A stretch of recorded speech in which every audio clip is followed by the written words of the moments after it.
श्री राम के नाम को घर घर पहुंचाने वाले भक्ति काल के महत्वपूर्ण कवि गोस्वामी तुलसीदास को महर्षि वाल्मीकि का अवतार माना जाता है। हिंदी साहित्य के अनंत आकाश में तुलसीदास जी एक ऐसे सितारे हैं जिनकी चमक से पूरा आकाश प्रकाशित होता है। इनकी प्रतिभा किरणों से न केवल हिंदू समाज और भारत बल्कि समस्त संसार आलोकित हो रहा है। तुलसीदास जी का जन्म 1532 ईस्वी में हुआ था।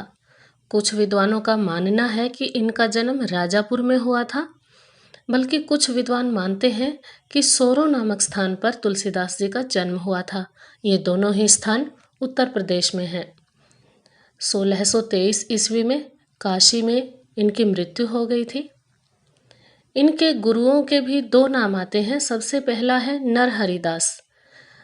नरहरिदास जी ने तुलसीदास का पालन पोषण किया था, इनको शिक्षा दी थी, राम नाम का मंत्र दिया था और शेष सनातन से तुलसीदास जी ने शास्त्रों की शिक्षा ग्रहण की थी। इस प्रकार दोनों ही तुलसीदास के गुरु माने जाते हैं, लेकिन प्रमुख रूप से नरहरिदास का नाम ही इनके गुरु के रूप में लिया जाता है। तुलसीदास जी के पिता का नाम आत्माराम दुबे था और माता का नाम हुलसी था। रत्नावली से इनका विवाह हुआ था। तुलसीदास जी का बचपन बहुत ही संघर्षपूर्ण था। बचपन में ही वे अपने माता पिता से बिछुड़ गए थे और गुरु नरहरिदास जी की कृपा से उन्हें राम भक्ति का मार्ग मिला था। राम भक्ति परंपरा में तुलसीदास जी अतुलनीय हैं। अतुलनीय का अर्थ होता है जिसकी कोई तुलना न की जा सके, किसी से भी कोई तुलना न की जा सके।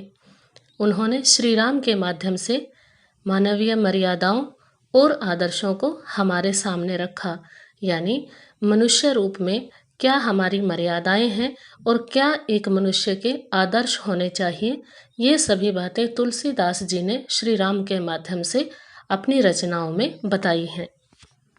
तुलसीदास जी की 12 रचनाएं प्रामाणिक मानी जाती हैं, जिनमें से कुछ प्रमुख रचनाओं के बारे में हम यहाँ पर विचार करेंगे। सबसे पहली इनकी रचना जो सबसे ज़्यादा प्रसिद्ध है उसका नाम है रामचरितमानस। यह उत्तरी भारत की जनता में बहुत लोकप्रिय है। घर घर में बड़ी श्रद्धा के साथ रामचरितमानस का पाठ किया जाता है। यह अवधी भाषा में है और इसमें भी रामायण की तरह 7 कांड हैं। यह रचना महर्षि वाल्मीकि की रामायण के आधार पर ही लिखी गई है। तुलसीदास जी की दूसरी महत्वपूर्ण रचना है कवितावली। यह रचना ब्रजभाषा की है और कवित सवैया छंदों में लिखी गई है। तुलसीदास जी की तीसरी महत्वपूर्ण रचना का नाम है विनय पत्रिका। इसकी रचना तुलसीदास जी ने ब्रजभाषा में की है और इसके जो पद हैं वो गेय पद हैं, यानी राग रागनियों पर आधारित हैं, जिन्हें संगीत के नियमों के अनुसार आसानी से गाया जा सकता है। ये रचना ब्रजभाषा में है। ऊपर की रचना जो सबसे पहली थी अवधी में थी, कवितावली ब्रजभाषा में थी। तो इस बात से हम समझ सकते हैं कि तुलसीदास जी ने अवधी और ब्रजभाषा दोनों ही भाषाओं में रचनाएं की हैं। तुलसीदास जी की अन्य रचनाओं में दोहावली, गीतावली, कृष्ण गीतावली, पार्वती मंगल तथा जानकी मंगल आदि का नाम लिया जा सकता है। तुलसीदास जी के साहित्य की सबसे पहली विशेषता है कि उन्हें हिंदी साहित्य में मर्यादावादी कवि के रूप में जाना जाता है। श्री राम को भी मर्यादा पुरुषोत्तम के रूप में जाना जाता है और तुलसीदास जी ने श्री राम की भक्ति मर्यादा की सीमा में रह कर की। इन्होंने अपनी रचनाओं में श्रृंगार, सुंदरता, प्रेम आदि का वर्णन करते हुए भी किसी प्रकार की अश्लीलता नहीं आने दी। इसीलिए इन्हें मर्यादावादी कवि कहा जाता है। इनके साहित्य की दूसरी विशेषता है कि इनका संपूर्ण साहित्य श्री राम की आराधना में समर्पित है, अर्थात इन्होंने अपना संपूर्ण साहित्य, संपूर्ण जीवन, अपना सब तन मन धन श्री राम के चरणों में अर्पित कर दिया था।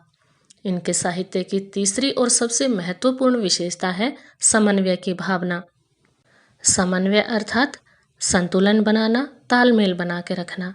इन्होंने मनुष्य जीवन के सभी पक्षों में अद्भुत संतुलन बना के अपनी रचनाओं में दिखाया है, जैसे कि निर्गुण और सगुण भक्ति का संतुलन, ज्ञान और प्रेम का समन्वय, सुख और दुख का समन्वय, परिवार समाज के सभी रिश्तों का समन्वय इन्होंने अपनी रचनाओं में दिखाया है। न एक पक्ष को अधिक प्रबल होने दिया है और न ही किसी पक्ष को क्षीण होने दिया है, सभी को बराबर लेके चले हैं। इसीलिए यही समन्वय की भावना इनके साहित्य की सबसे प्रमुख विशेषता मानी जाती है। चौथी विशेषता है, इन्होंने अपने साहित्य में समकालीन परिस्थितियों पर भी रोष प्रकट किया है। समकालीन परिस्थितियों का मतलब है कि जब तुलसीदास जी साहित्य रचना कर रहे थे, उस समय समाज में जो परिस्थितियां थी, जो अकाल पड़ा था, जनता की जो बुरी दशा थी, जनता हाहाकार कर रही थी, जनता की सुनने वाला कोई नहीं था। राजा अपनी ही मस्ती में, अपने भोग विलास में मस्त रहते थे, प्रजा की सुध लेने की किसी को कोई आवश्यकता नहीं थी। इन सभी बातों के प्रति तुलसीदास जी ने रोष प्रकट किया है, क्रोध प्रकट किया है। अब जानते हैं तुलसीदास जी की भाषा शैली।